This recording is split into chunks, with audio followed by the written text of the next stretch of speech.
Oi gente, tudo bom? Hoje eu vim falar um pouco sobre props para animação 3D, começando com concept, partindo para modelagem e finalizando com luz e textura. A primeira coisa é a escolha dos props que vão ser feitos. E o que são esses props? São objetos que vão ambientar sua animação. São eles que vão deixar a sua cena mais completa e que vão ajudar a compor sua história animada. Nesse caso, eu precisava fazer 4 objetos, então eu escolhi um sanduíche de queijo, uma tortinha de morango, um pedaço de melancia e uma lancheira de criança.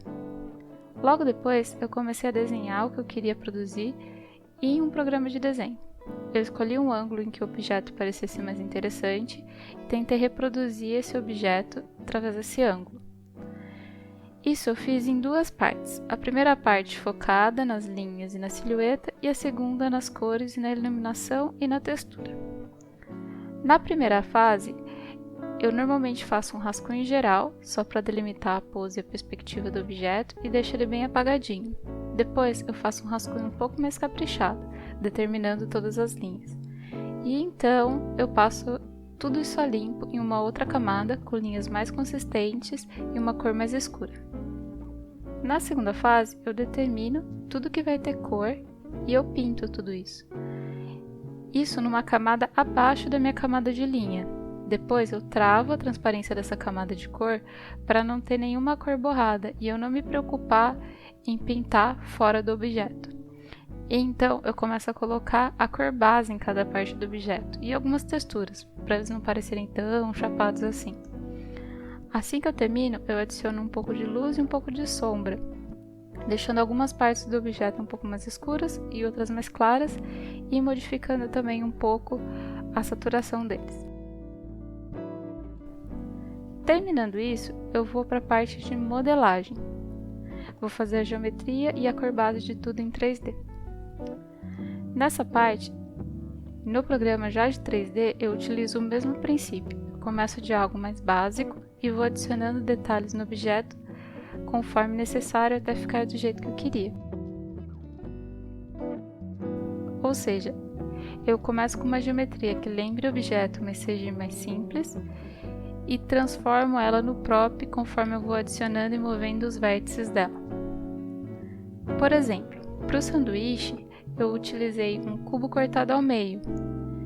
Eu peguei ele e modifiquei para fazer o pão e o queijo e um cilindro achatado para fazer o prato. Para a melancia, eu usei uma esfera cortada no centro para a base da melancia e vários cubinhos achatados para sementes. Para a tortinha, eu usei um cilindro com várias variações para ficar onduladinho, como massa, uma esfera bem achatada para fazer o creme e outra esfera cortada e achatada nas pontinhas para fazer os morangos. E por fim, para a lancheira, que é algo um pouco mais quadrado, eu usei vários cubos e vários planos. Nessa fase, principalmente porque eu não quero que o arquivo fique muito pesado, é legal abusar dos modificadores. Um dos modificadores é o Mirror, que vai espelhar o seu objeto em determinado eixo. Assim você consegue diminuir o número de vértices do arquivo e deixar ele leve. Eu me aproveito do fato de que a maioria dos objetos é já assimétrico e modelo e texturizo apenas metade ou uma parte dele. Mesmo que ele esteja numa posição que seja assimétrica, ou que ele seja um pouco assimétrico, eu posso fazer ele primeiro simétrico e modificar ele aplicando o modificador e depois mexendo, ou eu posso só reposicionar ele para que ele pareça simétrico.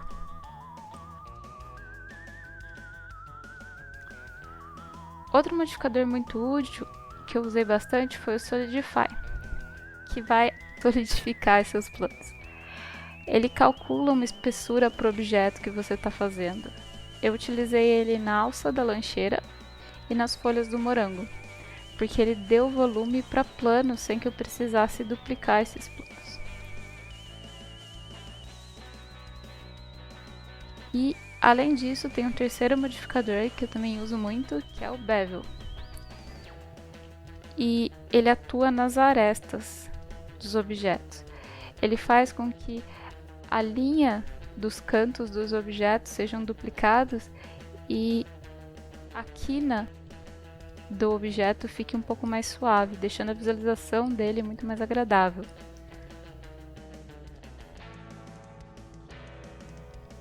Ainda, quando eu estou modelando esses objetos, quando eu estou vendo como que ele está ficando, eu coloco uma cor base para poder visualizar e ter uma ideia de como que está ficando a composição dele.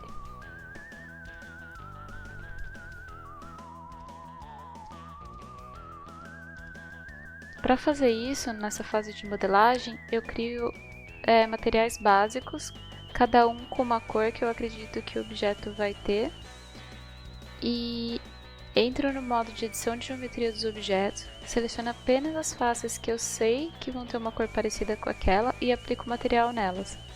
Sempre lembrando que esses materiais eles precisam ter nomes específicos para poder organizar a cena melhor, e porque eu também vou alterar eles depois, eu preciso encontrar eles para deixar eles mais complexos e mais interessantes na próxima fase.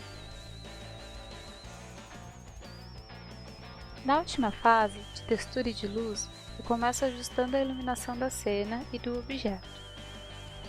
É bom eu lembrar que apesar dessa sequência de passos ser importante para o trabalho, porque gera um workflow, eu vou sempre tentar adiantar alguma parte do processo para ter uma pré-visualização do que vai acontecer, como eu fiz com as luzes e com os materiais básicos, e também vou sempre tentar ajustar o que eu já fiz.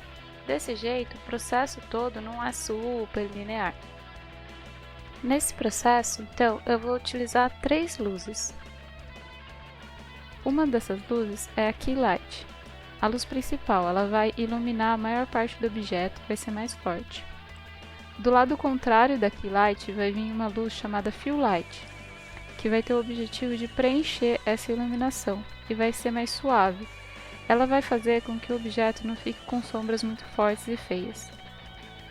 E por último, atrás do objeto vai ter uma luz chamada Backlight, que vai ser uma luz de rebatimento. Ela vai destacar o contorno do próprio para a gente. Depois disso, eu confiro se as cores provisórias de cada objeto estão correspondendo com o que eu desejava dentro dessa iluminação. E eu coloco essas cores já alteradas no material final dos objetos. Nesse material eu já vou ter trabalhado e vou estar trabalhando com o reflexo e a porosidade do objeto. Depois disso, eu decido quais partes dos objetos precisam ter algum detalhe específico, assim como o tostadinho do pão ou o desenho da lancheira. Esses detalhes eles vão ser complicados demais para eu simular em Node, que são instruções que eu deixo no programa. Então eles vão precisar ser desenhados. Para isso, eu abro a malha daquele objeto, faço com que ele tenha uma projeção no 2D em que eu possa desenhar e desenho o que eu quero que apareça. Depois disso, eu começo a colocar nodes em cada material. Eu faço com que cada material tenha variações para que a cor não fique tão chapada. Mais para frente, eu posso fazer um vídeo explicando só como que faz esses nodes e como aplica eles nos objetos. De qualquer forma, eu acho que é legal explicar um pouquinho mais como ele funciona agora. Cada material determina as propriedades que o objeto vai ter, e essas propriedades elas são separadas em itens. Por exemplo, brilho, rugosidade, cor, superfície e por aí vai. O que eu faço é colocar um comando em cada propriedade que eu acho mais importante, modificando e colocando variações nela. Um exemplo disso é o ruído, o noise, que eu aplico no material para que o programa determine regiões onde o brilho, a cor ou uma outra propriedade vai ser mais forte ou não, e assim o objeto ele não vai ficar tão simples, tão chato. E por fim, porque eu queria muito mesmo um material e um shader bem cartoon no 3D, eu criei e editei linhas de contorno. Eu usei para isso uma ferramenta chamada Freestyle do Blender, que produz linhas conforme a visualização daquele objeto, e coloquei os modificadores para que o começo e o fim dessas linhas ficassem um pouquinho mais finos, para que parecesse um traço. E é esse o resultado final. Eu espero que vocês tenham gostado e que o vídeo tenha ajudado um pouquinho, se alguém estava interessado no assunto. Se você puder, se inscreve no canal do YouTube, que é Drica111, vai ajudar bastante a eu poder continuar postando coisas por aqui. Se você tiver alguma dica ou quiser dizer algo, pode colocar nos comentários, eu prometo que eu vou ler tudinho. E se você gostou e quiser curtir o vídeo também, ia ser bem legal. Se você quiser ver mais vídeos de making off e tutoriais, a playlist da esquerda tem um monte de vídeo assim. E se você quiser ver vídeos de animação, pode clicar na direita. E eu sempre estou tentando produzir algumas tirinhas animadas para vocês e vai ter bastante vídeo lá. É isso, até a próxima, tchau, tchau!